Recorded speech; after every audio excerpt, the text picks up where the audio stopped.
As you know, Dave, I spent a week with my lovely family up in Michigan. And as happens with all Geiger family vacations, that meant a certain amount of gambling. Gambling? Well, I know like it's a northern Midwest thing that cards are a big part of life, Yes. right? Lots of euchre, lots of, there was an Italian card game my son learned while he was on an archaeology dig in Italy called Scopa that has really taken off with my family. And of course, anything that involves a pair of dice. Really? Dice? Dice games. Oh my God, the dice games. And some of them, and it's, I always Are say. you in the background going, luck be a lady tonight? Yes. Some of them are very, gentle, like you can play with little kids. Like some of them are the kind you can play with littler kids, like Aggravation, which was kind of like a homemade version of the game Trouble, if you remember that one. Right. But this particular one, it involved actual gambling, although everybody just kind of, threw their money in, and then at the end we divided it back up again. But long story short, my brother says, I've got a great game you'll love. Everybody can play. It's called Left, Right, Center. And I said, how do you play? He says there's 4 dice. They're special dice.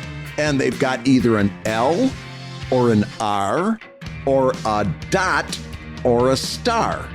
Now, as he was explaining it to us, he said you get 4 quarters that you put on your table. If you roll an R, you put 1 quarter to the person on your left, or on your right, rather. Yeah. R is for right. If you roll an L, you give 1 quarter to the person on your left. If you have a dot, you put 1 quarter in the center to the kitty. And if you roll a star, you don't have to put your quarter anywhere. All right. The whole idea is you roll at least 3 dice. If you only have 2 quarters left, obviously you just roll 2 dice. 1 quarter, you just roll 1 die. How do you collect from the center? So you don't. Well, the only way you collect from the center is if you're the last person with a quarter. Okay. Oh, all right. And if you lose all your quarters, you're not out because somebody to your left or your right could end up passing you 1 quarter and you're back in the game. Gotcha. So you could set out the entire game with no quarter, get 1 quarter at the last minute, and if you roll right, you could win the pot in the middle. Right. It was a very fun game. Left, right, center. And your old pal Brad, who has made it a point to never show up in Las Vegas, puts his quarters on the table and started rolling. And at one point, I roll 3 dots. Well, that means 3 of my quarters go right up to the middle, which is really bad because you never get a chance at getting those quarters back unless you win at the very end. Right. The chances of rolling 3 dots were, not astronomical. But then on my next round, when I rolled a dot again, it was pretty amazing. And then what happened was every time I had dice in my hands, I was rolling dots over and over and over again. At which point, the chances of me rolling 3 dots so many times in a row were jaw-dropping. Like, it could not have happened. It was like winning the lottery type of odds, except it meant that I kept losing or really, obviously made it hard for me to win. And every time I got dice, I threw dots. Well, it became a big joke. And, it was 4 quarters. What the hell do I care? And everybody was laughing. Every time I threw dots, the house erupted, right? Because every time it got more astronomical. Next day we come back because my brother and his wife had rented a house up there. Next day we come back to the lake house and they go, "Hey, do you want to play that dice game again?" I said, yeah, I would.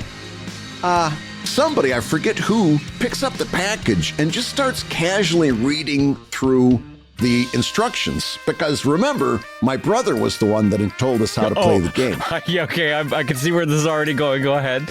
My brother got the instructions wrong. It turns out, remember that star I was telling you about? Yeah. If you roll a star, you put your quarter in the middle. If you roll dots, you hold on to your quarters. Oh no! Loser Brad Geiger was actually winner Brad Geiger. If we would have been playing by the right rules, I would have been dominating. I would have had quarters to go to the Bad Axe Retro Arcade and be a big spender that day. I would have had quarters coming out of my nose instead because we were playing by the wrong rules. I was an amazing astronomical loser. Oh, Brad, you went from the George Costanza left, right, center to the Jerry Seinfeld left, right, center. You had a complete 180 on your day. I got to tell you, that actually tracks with every version of gambling and cards that I've ever played with Brad Geiger. Is that what seems like a loser is actually a tremendous winner. And guess what, gang? You're tremendous winners. And I can say hello, everybody, and welcome to Comic Lab, the show about making comics and making a living from comics. I'm Brad Geiger, the author of the Webcomics Handbook and the creator of Evil Inc. And I'm his less winning pal, Dave Kellett, cartoonist of Drive and Sheldon and co-director of Stripped.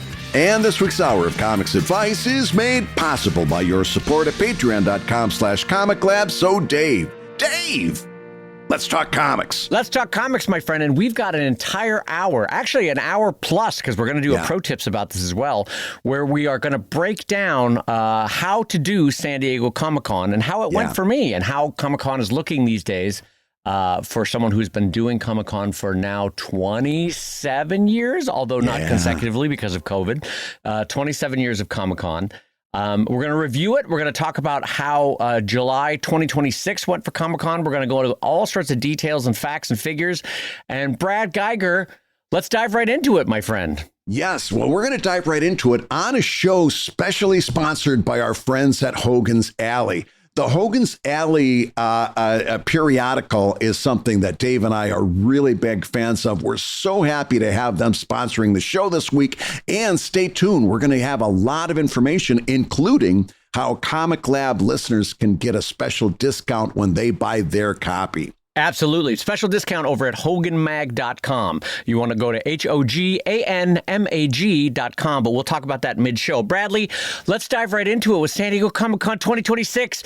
I can't wait. Sweat Feast 9000. All right, so it was 80. I can't wait. It was 80 degrees in San Diego, which is a little bit warmer than the usually temperate low 70s San Diego Comic-Cons. It was a bit sweaty outside for San Diego Comic-Con. But I was inside, obviously, for all 5 days at my booth there, as I always am, booth 1228.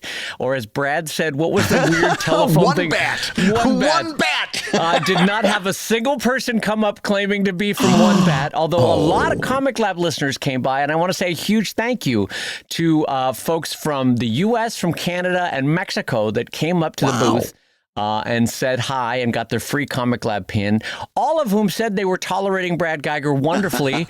and every time I would text Brad and say, big praise for Brad Geiger. Yes. A lot of kind words for Brad Geiger at the booth. And I was very happy to pass that along to my friend in Philadelphia. So thank you to all the Comic Lab listeners that came out. But Brad, it turned out to be a heck of a San Diego Comic-Con. So let's start from the very beginning. This is the big headline, I think, of the show. Sure. Saturday night, you texted me and you said, you know what? It's not going to be my biggest show ever, but it's going to be good. It'll be like in the top 3 or 4. But Dave said, I'm a little bit disappointed because you always want to do a little bit better than you did last year. And that's just not going to happen. And that's okay. That was Saturday night. Sunday night around 5 o'clock, I got another text that said, you'll never believe this. I had my biggest one-day showing ever, biggest one-day gross sales in the history since I've been keeping track of these things, and especially for a Sunday, which was 2 hours shorter. And I set a new record. This is officially my best Comic-Con ever. Yeah, like I said to Brad in text form, I went into the day going, all right, you know what, gang? Not everything is going to be the be-all, end-all. This is going to be my very solid second ever Comic-Con. And that's lovely. That's perfectly fine. The overall trend line is still going up, so that's fine. Yeah. And that day, Brad, that San Diego Comic-Con Sunday. So just for context, gang, because I'm going to do real numbers on this show because I think it will be helpful and instructive and help you decide if Comic-Con is ever the right show for you because it is expensive as hell to do. Yes. So I just for context, gang, I have never in my life had a San Diego Comic-Con single day, where I made $5,000 in a day. Yeah. This Sunday, which as Brad said is 2 hours shorter than a normal day, was a $6,000 day. Completely unexpected. I did nothing different than I had done on Wednesday, Thursday, Friday, or Saturday at Comic-Con. All the tricks were the same. I have no idea why. I'm just being honest, Brad. I have no idea why it did so gangbusters. I had some theories on it, but and we'll talk about those in a bit. But holy guacamole, I've never had a $6,000 day. Usually, I think the highest, and I'd have to look at the numbers again, but I think my highest previous to that was 4,400. I showed Brad the numbers. I'm looking at your numbers right now, and your previous high was like 45. Oh, hold on. Oh, yeah, I think it was either 44, 15, something in that yeah, area.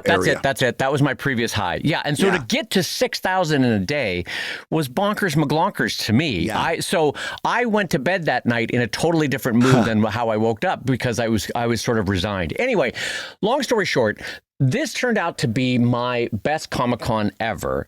The final gross tally for the show, and let me pull up the exact number so I can give the right number here, ended up being 19,642, which for my numbers was bonkers. That blew my existing previous win out of the water. Yeah, your previous one was 18,933. Oh, so was it that? Oh, I thought it was 18.1. Okay, 18.9. Yeah. So, okay, so it beat it by 700, but that's still significant. Still significant amount of money. Especially given the fact that I went into the day thinking that I was going to make less. Yes. So last year's was 18.9. This year was 19.6. Tremendous year. And I have to say a huge thank you to all the readers that came out for Sheldon, for Drive, for the Anatomy books, for Comic Lab, for Stripped, for all the projects that I've done in the previous years. And so I'm hugely grateful because like a lot of listeners to this show, I spend the bulk of my year, the bulk of my life in a quiet little studio by myself, drawing away, hoping and planning that people like my little jokes or like my little stories or like my little doodles, you know? And so for me, San Diego Comic-Con is this wonderful emotional check-in where, as my wife said to me one time, she's like, no wonder you love Comic-Con. It's 5 days of people coming up to you and saying nice things about your work. Of course you love Comic-Con. So why wouldn't you? Thank you to everyone who came out. Thank you for the kind words. Thank you for the support and the friendship. And thank you for honestly, for being there for me in a way that I can't quantify. I genuinely means the world to my heart to see you all during those 5 days. But now one thing we want to do today is break down those numbers because you're probably hearing that going, well, holy hell, Dave walked away with 19.6. And the answer is no, I did not. There are a lot of expenses going into San Diego Comic-Con. So first things first, San Diego's sales tax rate is 7.75. So immediately you have to knock $1,400 off of that number because that's sales tax collected and sales tax that will be remitted to the city of San Diego and to the state of California.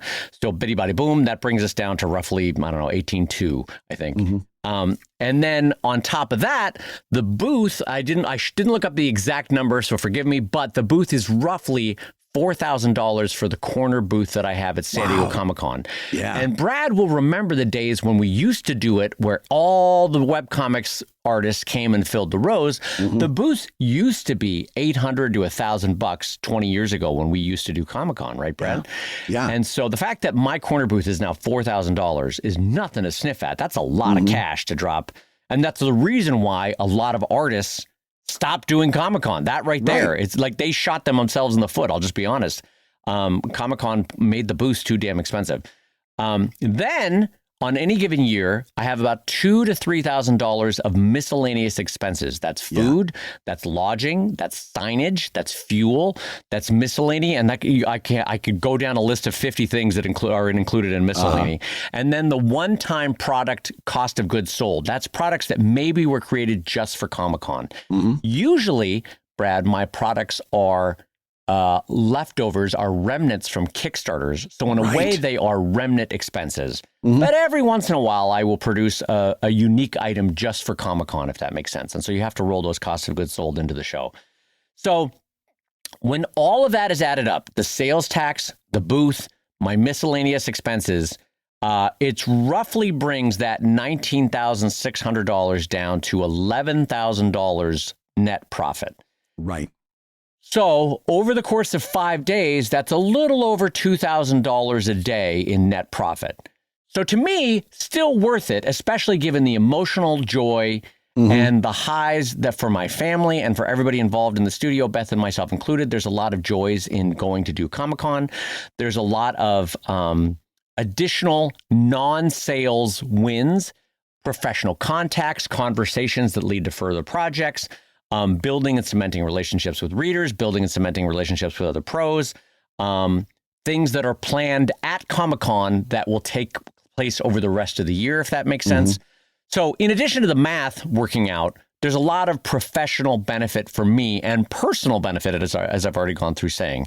Yeah. So it really is this perfect storm. But Brad, I want to emphasize as we go into this conversation, a lot of this is only made possible because I live in Southern California. I can load my Honda Odyssey van, Brad. I can load my luxury Honda Odyssey 12-year-old van and drive that down to San Diego for, I don't know, $30 worth of gas. Versus paying for a flight for me and all my merchandise and having union guys loaded in. Yeah. It's just me and my assistant Beth and family loading in the booth and staying with family. And so it's doable for me versus like, say, for Brad, because there's no flight, there's no hotel, there's no huge merchandise costs, because we're going to go into the numbers and all the brass tacks below. But for me, selling $19,000 or $19,600 worth of gross, I have to bring a lot of boxes of books, Brad, as we'll go into. And so there's no way for me to do that unless it's drivable. I mean, I could do it maybe if I lived in Arizona or Nevada and made the longer drive. Right. Maybe Oregon, maybe Northern California. But if I was in Mississippi, there's no way in hell I would drive. I mean, maybe I would, but there's no way in hell I would drive it from Mississippi to, you get where I'm going with this, No, Brad. it's a big expense. And I don't even want to know what a hotel room in the San Diego area costs, let alone, I'm sure, there's some people that have a hotel in an outlying area and then take that train in. Yes. But a hotel in San Diego during that week, when I finally noped out of Comic-Con, it was exorbitant type of prices per night. I don't even want to know what the costs are these days. It's bonkers. My assistant Beth gets an Airbnb, and she very kindly does a little bit of a drive to do it every year because the price drops kind of precipitously when you go out further from San Diego. But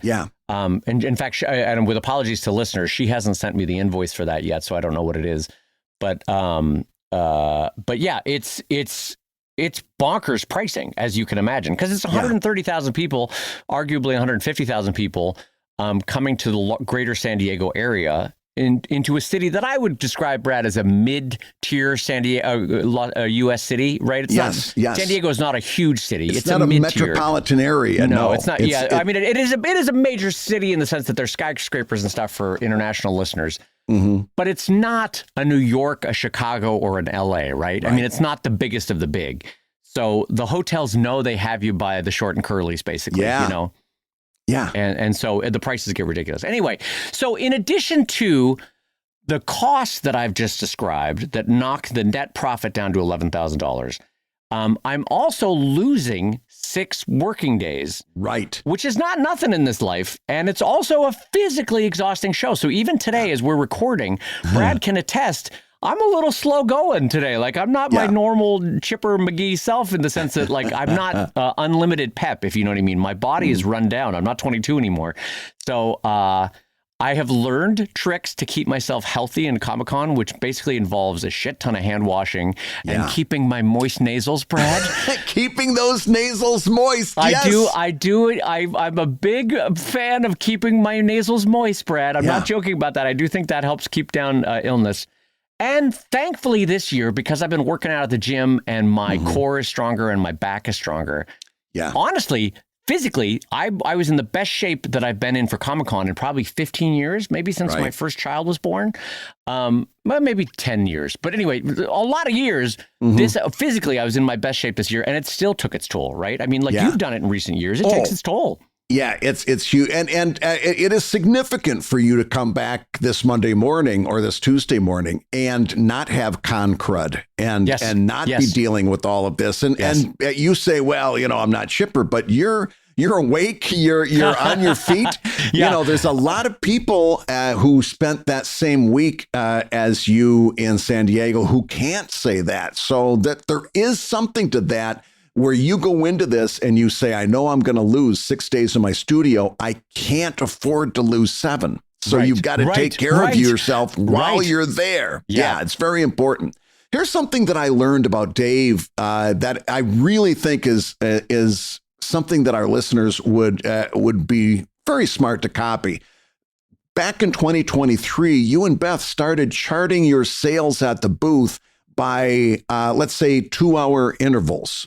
Right? Yes. You started capturing, what you started with after the first 2 hours. Then you checked in 2 hours later, checked in again, and you started keeping these numbers in 2023, 2024, and onwards. So when you showed me your numbers, I could see not only what you had gone by those intervals every day, but it was also printed up there on your chart where you were at the same point in 2024, where you were on Thursday at 2:00 in 2025.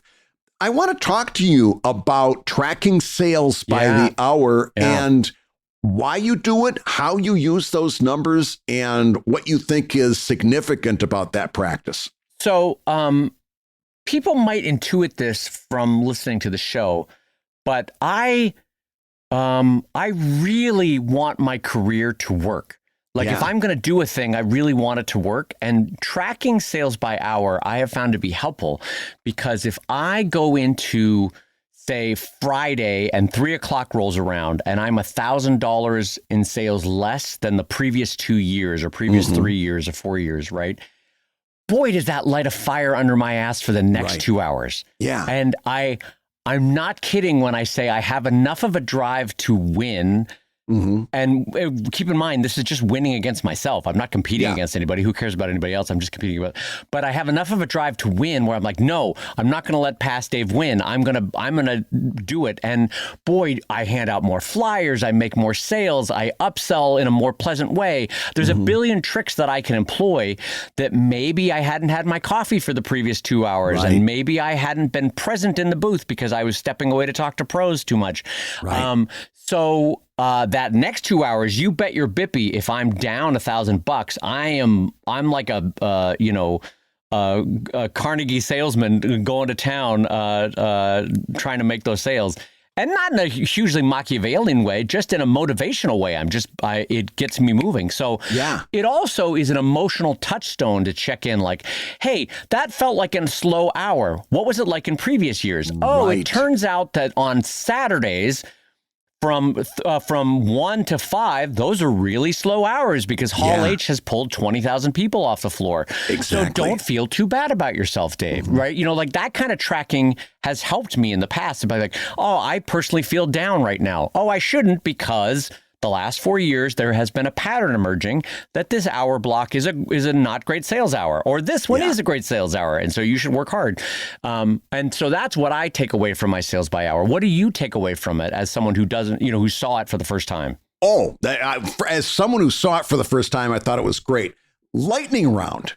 You're down. You just realized you just had a down hour, right? Yep. Now you're coming into the next hour. Lightning round. I'm going to ask you what your approach is. First, sit down or stand up. Stand up.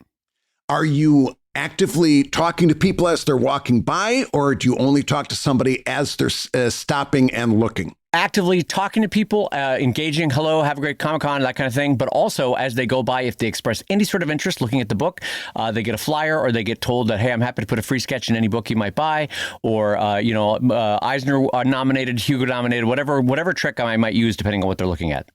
Step in front of the booth or stay behind the booth? Stay behind the booth. Is there ever any time, including if the hall is on fire, that you're going to step in front of your booth? No, never. Two-sided flyer technique. Back in the day when I used to exhibit next to you, you had a flyer printed. It was different on one side than it was to the other. And depending on who walked up to you, was going to determine which side of that flyer they saw first. You still do that? Still use it. One side is general interest dog comics. The other side is general interest pop culture comics. Depending on what they're wearing and what kind of person they look like, they either get the pop culture one or they get the dog one. And it works. 90% of the time it works. Keep going. Speed round. I'm enjoying this. And this is something that you're going to now. You're going, and it still isn't really turning the tide. Right? Yes. Do you have something in your back pocket that you're like, okay, it's time to pull out the old, whatchamacallit? What do you do when all these things just aren't working? One, don't give up.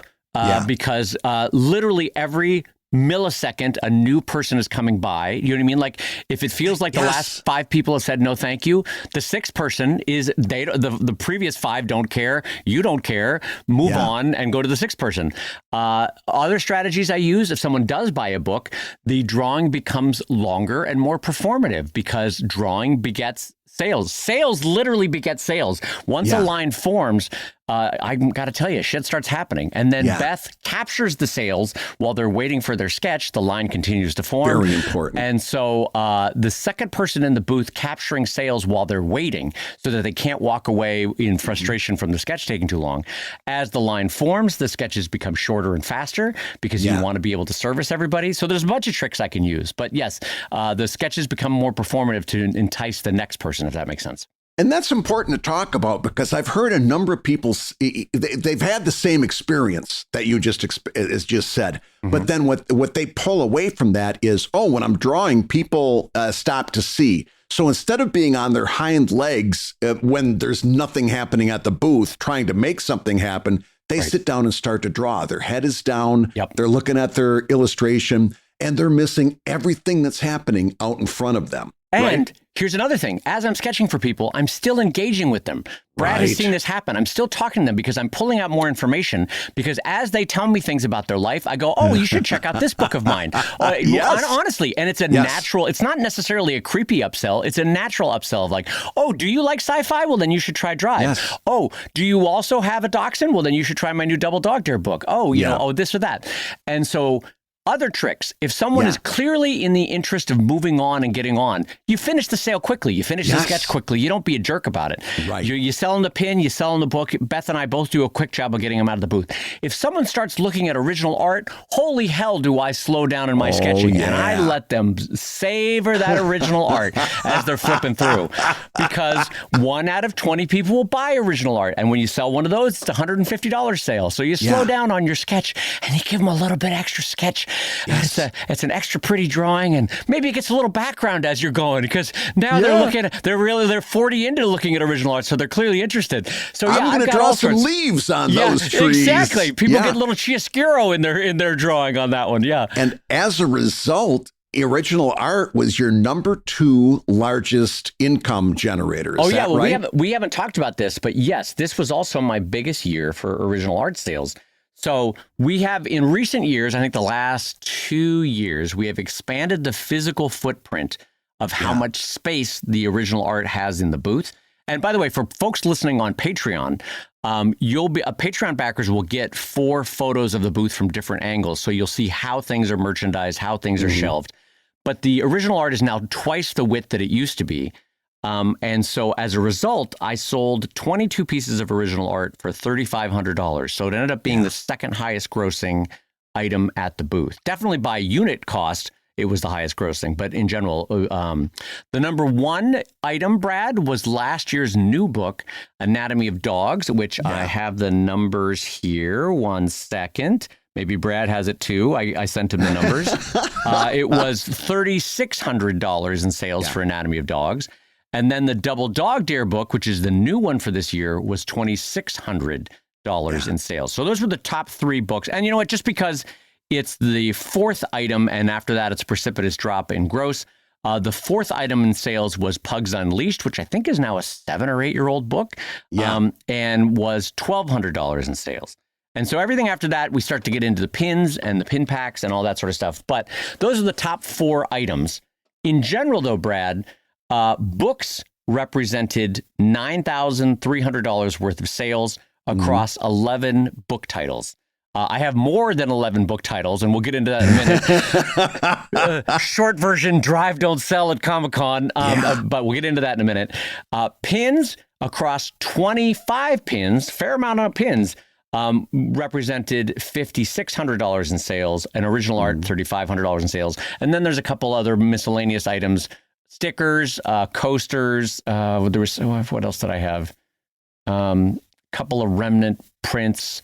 Anyway, that represented the last few thousands of sales, but not as big a numbers. So that's the breakdown. And what did you take away from that, Brad, since you were not in the booth this year? I was curious, just looking at the numbers, what did my takeaway is that the smartest thing you ever did was start up with those enamel prints. And this is a perfectly good time. I'm sorry, the enamel pins.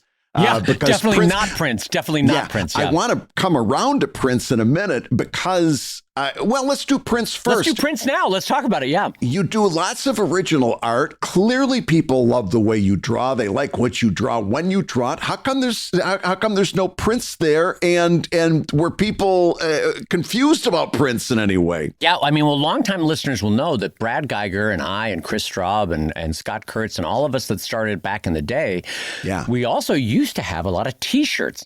Yes. And let me tell you, there is nothing more frustrating to stock and maintain and sell than T-shirts because, Brad, someone can come up that is adoring of the design that you have. They've never found a T-shirt that's better for them. They've got the money in their hand. The wallet's out, the cash is ready to hand to Brad Geiger, and they go, I just need it in an XL. That's all I need. And then Brad goes, burr, burr, burr, burr. I just sold my last XL. Would you like a large? And the guy goes, no, my belly doesn't fit in a large. Would you like a 2XL? And they go, no, that looks like a skirt on me. And so you can't make the sale because of the specific sizing. So I got the hell away from T-shirts because you have to stock 100 different sizes and combinations to get one sale. You know what I mean? Like, it's so frustrating. And it's heavy to ship. It takes up a lot of room it's at your misery. booth. Yes, it's misery. And so prints similarly have a problem is that they take up a lot of footprint, a lot of square footage to display prints properly. And so... And trust me, friends, I tried every available option. I tried a flip book of prints. I tried putting the prints reproduced on the poster behind me, the 8-foot by 10-foot sign that you'll see in the photos behind me. So that got them off the table. That didn't work. I tried the flip book. That didn't work. Also with prints, anytime you transport them, there is 100% chance that something's going to get damaged because a print is made of whispered dreams, right? It's just a piece of paper. And so it gets beat to hell over time and tide. And so prints I gave up on. They just take up way too much square footage. There's some kind of formula in merchandising, and I forget what it is, but it's basically how much money does this bring in for how many inches wide it is? And is it worthwhile to merchandise, to stock this in my shelf?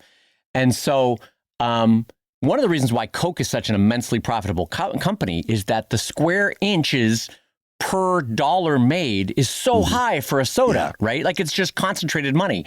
The same, friends, is true for enamel pins.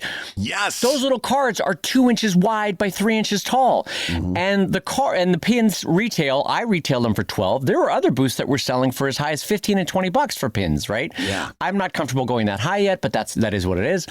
But anyway, I can retail across 2.5 feet 25, 30 different SKUs of pins and sell them for $12 a pop. In that same space, Brad, I used to have 9 by 12 prints, or I think I used to have 12 by 18 prints. Remember those days? Big ones, yeah. Big ones.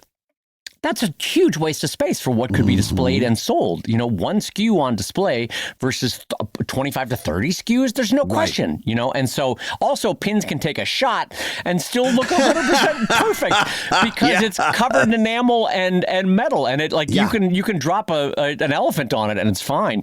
Anyway, long story short, they retail wonderfully. And so the move away from t-shirts and prints and into enamel pins has been great for my business. So great question, Brad. So let's talk about your journey on enamel pins, because you say, okay, I had 26 to 30 different types of pins on display at my table. Yes. Pins were your second largest revenue source. They were. But when you started pins several years ago, you didn't start with 25 different pins. You started with 3. Talk to me about talk to me about that journey, about how that happened. So I'm going to give credit where credit's due. I did, because in the National Cartoonist Society, you're given free booth space, or the offer of free booth space at a number of shows around the country. There was a year where National Cartoonist Society was exhibiting at WonderCon, which is San Diego Comic-Con's sister show in Anaheim, California. And WonderCon is a little bit of a throwback to what San Diego Comic-Con used to be 20 years ago. Huge, boisterous artist alley, a lot of artists, a lot of small press, a lot of indie press. Not as big a corporate thing, more art-focused, more comics-focused, less Hollywood-focused. WonderCon is a delightful show. I don't do it. I probably should do it, to be honest, because it's in Anaheim. It's not far. It's actually closer than San Diego. I could sleep in my own bed. I don't know why I don't do it. Anyway, we'll talk about that in a minute. I was exhibiting at National Cartoonist Society, free booth space again, because of the National Cartoonist Society, and I was exhibiting next to Luke McGarry, who both Brad and I know. Yes. And Luke does a jump and trade in pins, and this was 8 years ago, 7 years ago, I don't know. And he had this really cool merchandising setup that I've since copied. And I basically, as all cartoonists do, I peppered Luke with questions about what's the cost per unit? How many do you make? Where do you get them made? How hard is it to make them? It seems like these are really selling. How do you advertise them? Oh, you don't at all? They just sell themselves? Oh my God, this is a magical business? Okay. And so from Luke, and huge thanks and shout out to Luke on this, I started doing pins. And like Brad said, you can't do 25 in one go. No. I started out with 2, 3, 4 pin designs. Yeah. And slowly over the years, I introduced or try 2 to 4 new pins a year, of which maybe 1 to 3 of those survive, if you know what I mean, the market. Right. So the market will tell you very quickly if a pin is good, Brad, or if it's not good. Some of them are now on their 3rd or 4th printing, or I don't know, manufacturing. I don't know what the phrase would be. Stamping, I guess, is what they would be, stamping. Yeah. Some of them are on their 3rd or 4th stamping. Some of them, after their first run, they're like, well, bye-bye, little friend. I'm going to Marie Kondo you and thank you for your effort and say goodbye. Yep. And then you learn from that experience and you say, okay, when I do, that's a great question. Did you see or learn something where you say, oh, I know why that pin didn't sell. It was because of XYZ and I'm never going to do that again. Did you ever notice something like that? Oh, sure. That's great. That's a great question. Yeah. Some of them are, the pins are too complicated. Like a pin is a quick read, ultimately. It is a bang, bang, here's your joke, out you go. Yeah. Most pins are either a joke or a beauty. So like beautiful pins are a very different sell than a joke pin. I don't do beautiful pins. I do joke pins. Here's the great thing about doing Sheldon and Anatomy and Drive for years. I have a billion punchlines that I can pull from. And Brad knows the kind of panel that I'm talking about, where you could ultimately have isolated that entire 4-panel comic strip down to the last panel and it still works. That's the one that becomes a pin, right, Brad? I mean, like there are punchlines of where even if it did have a setup, with a little bit of a modification, you can make it into a single line punchline and it's standalone and it's a pin. So whenever a pin doesn't work, I go, oh, okay, too complicated, or okay, too clever by half, or oh, you know what? Turns out this did need the 3 panels of setup for the 4th panel to punchline payoff. Yeah. So you learn as you go and you see which ones work. You do figure out eventually that people don't want your characters on pins. What they want is a pin that represents them, not you. Yes. They don't want your logo. They don't want your characters. What they want is a punchline, a pin that says something about them. So much like T-shirts or much like worn merchandise, the ultimate sale is because it represents them, not you, and not their love for you. The pin represents them. So you have to keep that in mind. So those are some of the core learnings that I've gotten over the years from pins. You know that, by the way, I love that you brought that in because it's the big mistake everybody makes with T-shirts, right? They try to do their logo on a T-shirt or their character because they see Disney doing it. And the big difference is a Disney character says something about the wearer and your character does not. Right. Because not everybody walking down the street, everybody knows what Mickey Mouse stands for, but nobody necessarily knows what Lightning Lady stands for. Right. So, and we just got to be honest about that. It was such a learning experience. And I appreciate your guiding us through there. You know, one thing that I learned just a little while ago is how much I love Hogan's Alley. When it comes out, I look forward to that. Did everyone see that transition? That was whisper smooth. Whisper smooth transition. Oh, boy. I hope the folks at Hogan's magazine, Hogan's Alley, appreciate Brad's whisper smooth transition because it doesn't get better than that. And yes, here's the honest to God's truth, the God's honest truth. Because both Brad and I read and love this magazine. One of my favorite vacations ever, actually, was just sitting by a fireplace and reading Hogan's Alley. Do you remember when I FaceTimed you about that? Yes. And so right now, they are offering a Comic Lab discount. If you use the phrase Comic Lab 10, you will get 10% off at checkout for Hogan Mag. And that's over at hoganmag.com, HOGANMAG.com. And honestly, Hogan's Alley magazine is one of the only, if not the only one, to do the kind of in-depth historical and current reviews of comics, their impact, the creators behind them. It's an amazing magazine. It really is. I give them a huge doff of the cap. Absolutely. And we're so thrilled that they're giving our folks a discount that I'm just going to say it again. It's Comic Lab 10. Comic Lab, you know how to spell that. And then 10. Yes. Comic Lab 10 will get you 10% off. And if you're like me and you've been following the Comic Lab social media challenge for the last 6 months, you've been trying to decrease the amount of time that you spend doom scrolling, finding out how awful the world is over and over and over again. I've been doing a really good job on that. And Hogan's Alley has been a big part of my strategy for that. I put it right there on the nightstand, and instead of scrolling through doom, I scroll through things like I'm going to find at Hogan's Alley coming up, like an amazing interview with somebody that I love and adore, Russell Myers, the creator of Broomhilda, which if you don't have a big spot in your heart for Broomhilda, not only the art, but the writing, and the fact that he is officially the longest running cartoonist in history in terms of newspaper comics. Wow. He's it's not Charles Schultz. Russell Myers has been doing a comic strip longer than anybody and continues to crank that thing out in his 90s on a weekly basis. The man is a mythological figure in my mind. Yeah. And also in this issue, they're going to be doing Betty Boop, which listen, as a twice useless master's degree historian of comics, Betty Boop legitimately was a force of nature in terms of American culture at a certain point. And so that's going to be a hugely interesting one to read. And then also Milton Caniff and the creation of the Dragon Lady as a character, another huge cultural touchstone. But there's a whole story behind it that I had no familiarity with as a comics historian. So I'm super excited for this episode. So check out hoganmag.com, HOGANMAG.com. And do not forget to use the discount code ComicLab10. That's Comic Lab with the number 10 at the end for your 10% discount. Hey, gang, if you're listening while you work, take a minute to stand and stretch. And while you're doing that, we'll tell you why you should join us on Patreon. Yeah, because when you do, you'll get hours and hours of podcasts that we've recorded just for backers. And exclusive Patreon posts that go even deeper on Comic Lab topics. And you'll get access to our exclusive Discord server, a thriving community of professional cartoonists. So you can support the show you love and get tons of actionable resources for your own cartooning. And ho Nelly, if you want even more comics goodness in your life, check out the new drawing show that we're doing with our pal Kevin McShane over at wrongwayshow.com. That's wrongwayshow.com. In each episode, we'll show you how to draw your favorite cartoon characters the wrong way. Now, everybody, let's talk comics.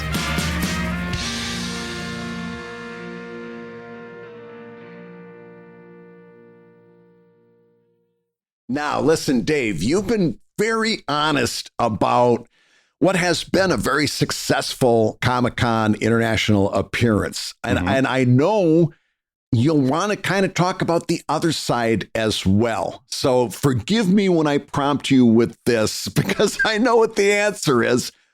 But we need to talk about the drawbacks as well if we're going to have an honest conversation about this. Sure. We all know that this year, for the first time, you were rightly recognized with a nomination for the Hugo Award, which is huge in sci-fi circles.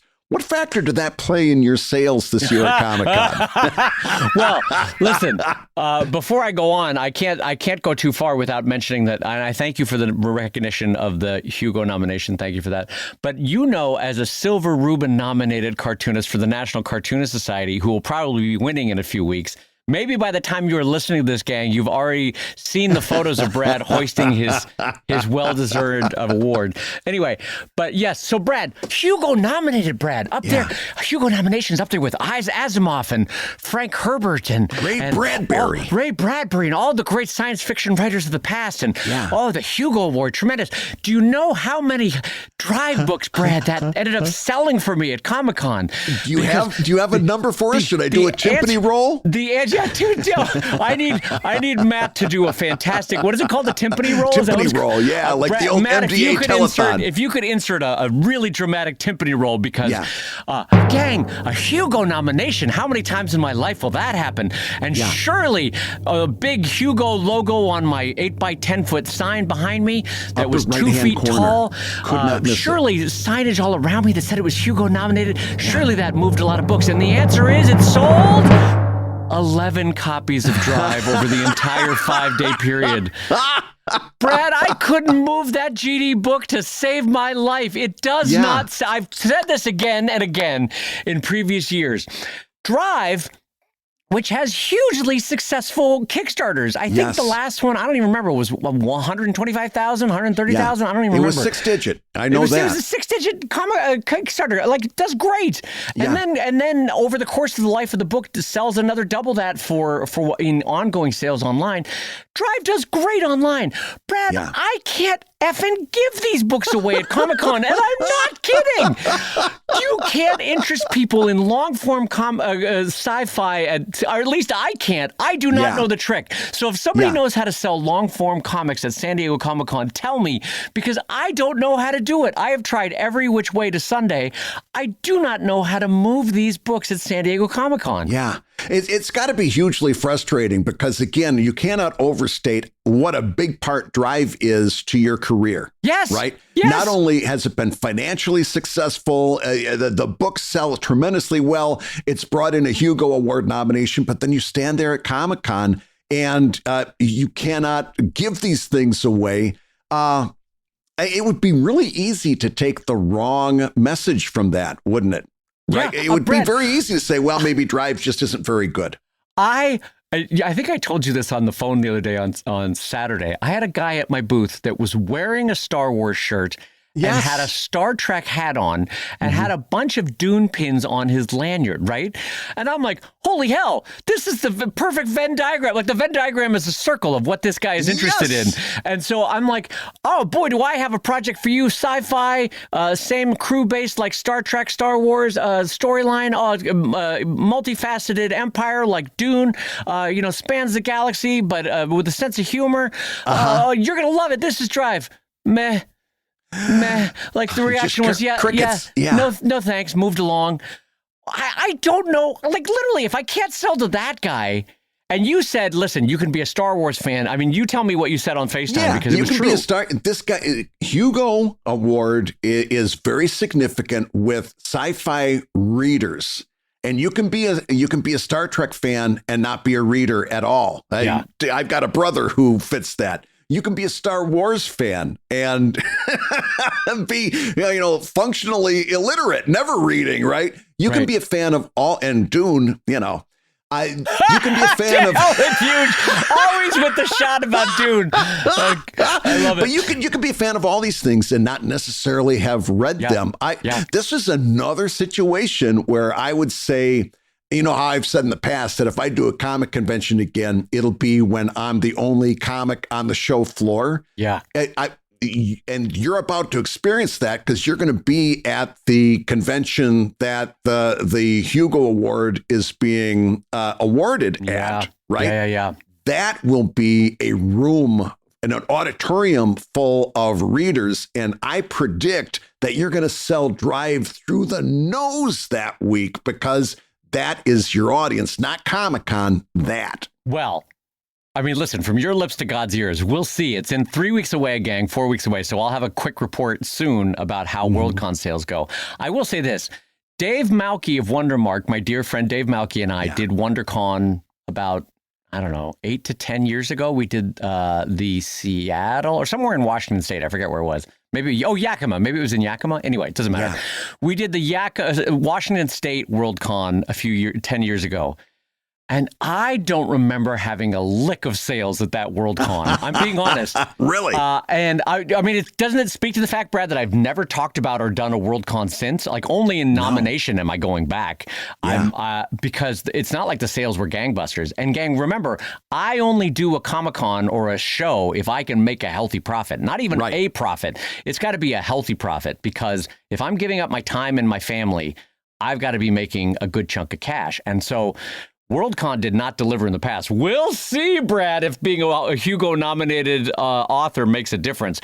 That's where that logo is going to make a difference. I'm telling you. My guess is it ain't going to do shit, Brad. It ain't going to do shit. I mean, let's call out the elephant in the room. Yeah. I don't think awards do what we think they do for our careers. No. I think people think that an award is going to be the ticket to sales. I don't think it is. I really don't. And I will say this to my dying day. As much as I would love a Hugo Award, as much as I would love an Eisner Award, as much as I would love the big Rubin statue from the NCS, yes, I would far rather have a functioning, profitable company of comics than awards. Because I know a lot of friends that have won Eisner Awards that are like, I don't know how I'm going to make it next year. You know what I mean? And so I'd much rather have my path than the award-winning path that doesn't have a steady income.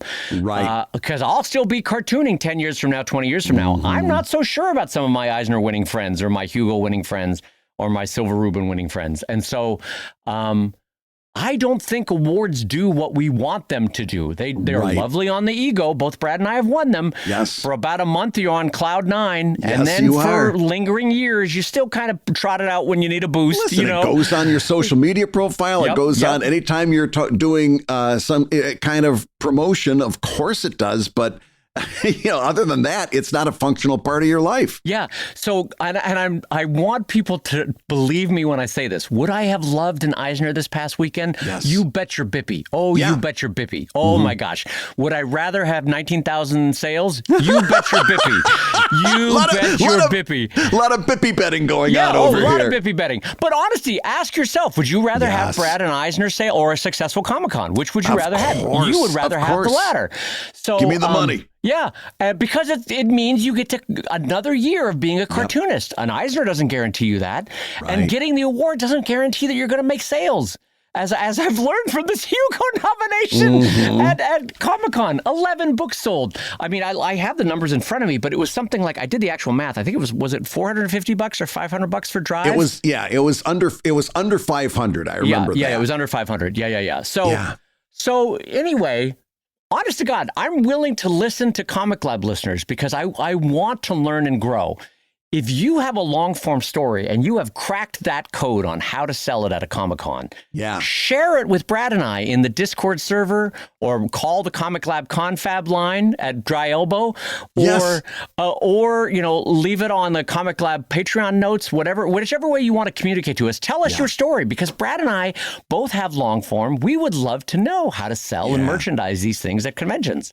Oh, absolutely. And like we always said on this show, there are many paths to the top of the same mountain. And if you're on your path, by God, we want to hear about it. Meanwhile, one path I would love to see the Eisner Awards take, and I'm saying this because it's self-serving as hell. It's the only way I'm ever going to get one of those awards is if the Eisners finally recognized podcasts. It amazes me there's no Eisner Award for comics-based podcasts in the year of our Lord 2026. Well, let me ask you in the year of our Lord 2026, because the genuine truth, Brad, is I don't know. How many comics podcasts are there? Are there other big ones? Oh, there's other ones. I'm not being falsely humble or like I don't listen to comics podcasts. I don't know. Are there good ones? I genuinely don't know. Not only are there good comics podcasts, but on YouTube, people reviewing comics on YouTube in a video sense, would be kind of the same category. Some really, really good ones out there where people are talking about comics and critiquing and discussing what they like and what they don't like. It's a pretty vibrant landscape out there, but there's the only blogs and print publications tend to get recognized, and that just seems out of touch to me. It does, because yeah, you're right. I would love to have a Comic Lab nominated for an Eisner. That would be really fun. It does feel like a blind spot, but a lot of the Eisners, let's just be honest, Brad, a lot of the Eisners are geared specifically for comics that are released through the old Type Diamond system or the remnant follow-on systems that go to comic book shops. Like, even when web comics are nominated or digital comics are nominated, the one that's a rehash of a Batman tends to win. You know what I mean? Like, not that, but you know where I'm going with this, friends. It's still the legacy comics that go through the legacy systems that tend to win the Eisners. Just like for the NCS, with all love to the NCS, it's the people that still go through the remnant comic strip system of syndication that tend to get nominated, even though the most vibrant comics are not happening in the remnant comic strip system. Yeah. So, why would Sarah Anderson not be up for the Reuben every year? I don't know. For the big one, the best cartoonist. And meanwhile, like third tier comic strips that are in, you get where I'm going with this. It's just, some of these award systems are a result of the legacy publishing. And will be so for another 5 to 15 years. Honestly, I've been saying this about the Eisners for a while, but it's going to take the comic book distribution system dying before the Eisners change a little bit. I really do think that way. I really do feel. And so, Brad, you and I and podcasts or YouTube vlogs in general will not enter the system until really that previous system of floppies falls apart and comic book shops fall apart. And listen, I'm amazed that they have lasted this long. It's only by incorporating Magic the Gathering and Pokemon cards and all that sort of stuff that they've survived. I'm just being honest, You're right. You're right. That is not a vibrant system. And generationally, it's not growing. Manga is growing. And those racks at Barnes & Nobles are growing, but not a lot of people are seeking out the traditional. Anyway, long story short. It was good to see Akira Toriyama awarded this year into the Hall of Fame. Yes, that was nice rewarding to see that recognition of manga. I do like that, yes. So what you're saying about the Eisner Awards is that it's a question of time and waiting for the right time, and in some cases, running out of time. And that's what we've done here, because it's time that I say you've been listening to Comic Lab, the show about making comics and making a living from comics. And I will say, Brad, because I still had 15 to 20 more things to talk about. I know you do. Because I was mad at you that you made that transition. I know. But I'm going to tell you, gang, if you want to know more about conventions, about exhibiting, and about Comic-Con and Dave Kellett's traditional attitude towards how to make this work, check out this week's Pro Tips. We're going to do a deep dive that's a really substantive deep dive over at patreon.com/comiclab. So this might be the month that you want to join us over at patreon.com/comiclab. And I will say your hosts have been my friend, the ever delightful, ever wonderful editor of webcomics.com and the creator of Evil Inc. at evilcomic.com, Brad Geiger. And my friend, the Hugo Award-nominated Dave Kellett, the co-director of the comics documentary Stripped, and the cartoonist of Sheldon at sheldoncomics.com and Drive at drivecomic.com. And a huge thank you to this week's sponsor over at hoganmag.com, where you are going to use the discount code of ComicLab10, that's ComicLab10, for 10% off of your next huge Hogan's Alley Comics Extravaganza. You're going to want to jump in over there at hoganmag.com. And the Comic Lab theme song is used with permission from Andy Creighton at theworldrecord.net. And this episode was edited by the ever wonderful, ever whimsical Matt Woodard of Woodsong Productions over at www.woodsong.media. If you love Comic Lab, and we know that you do, you can rate and review the show on Apple Podcasts, and you may hear your review featured on a future episode. And don't forget to give us a 1, 2, 3, 4, 5-star review on Spotify, where we are burning up the podcast charts. And share your thoughts on today's episode and on how to retail a long-form story in a comics convention over at the Comic Lab Confab line at 1-609-379-3520. My God. And we may play your message on a future episode. Make plans to see Comic Lab live at the NCS Conference and Reuben Awards August 6th through the 8th in Columbus, Ohio. Go to nationalcartoonists.com for details. And Comic Lab is made possible by your support over at patreon.com/comiclab. So we'll go ahead and say that twice. Patreon.com/huge hug to everyone who came out to say hello at Comic-Con. I really, really, really appreciate it.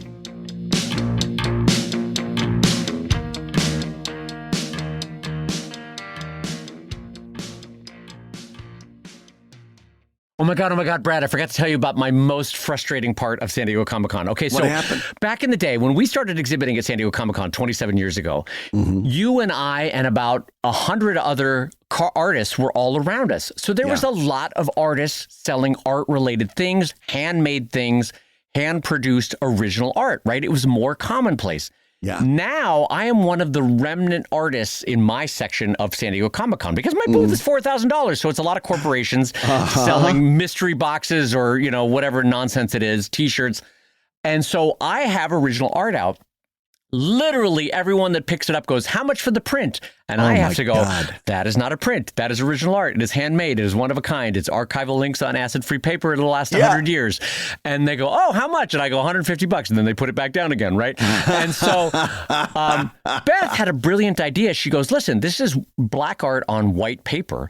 Let's make a really high contrast red sticker that in a white, again, high contrast white font on red that says, this is not a print. It is original art. It is handmade and one of a kind, you know, like all that sort of stuff. It's the whole thing. It's the whole thing. And it's a little red sticker that we put on every single piece of original art that we brought. And we brought about maybe 500 pieces of original art. And Brad, not a single GD person looked at that sticker. They all said, hey, how much for the print? And I was like, I am going to murder everyone in this convention center.